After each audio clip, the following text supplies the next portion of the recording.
each number or term by the GCF 30. 60 divided by 30 is 2, and 90 divided by 30 is 3.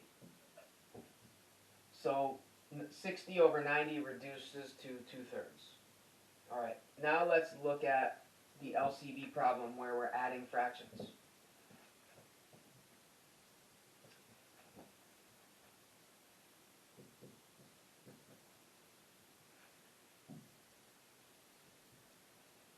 Well, we determined that the LCD is 180, and these are the factors in exponential form. When you're doing LCD or adding or subtracting fractions or anything, I recommend that you leave your factors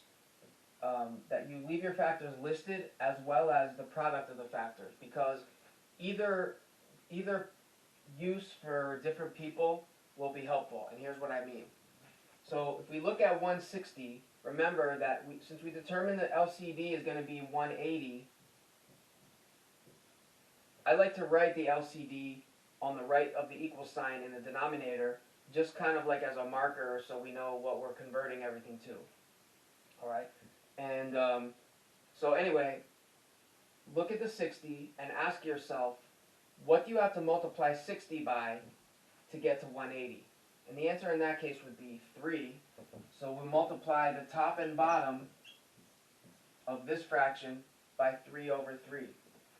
Alright? Also, let me pause there, and why do I have these factors listed?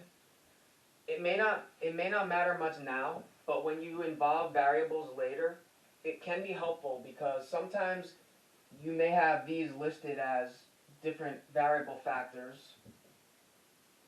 And when you do, looking at the individual factors, you could say to yourself, what's the missing factor to get to the LCD?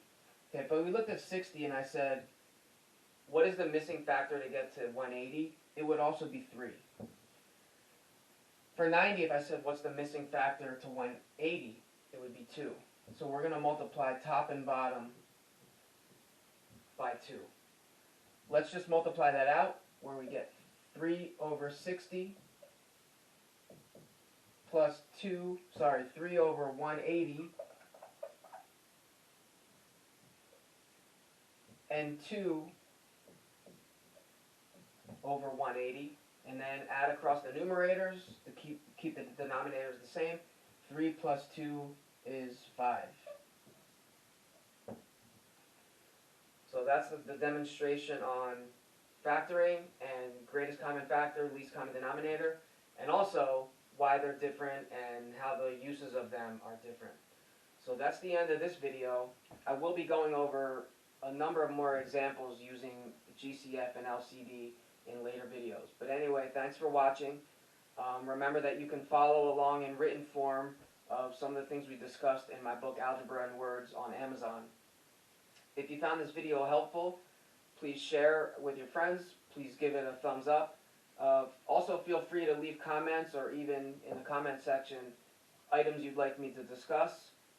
And please also subscribe to the channel so that you can be alerted when new videos come out. Anyway, thanks for watching and see you next time.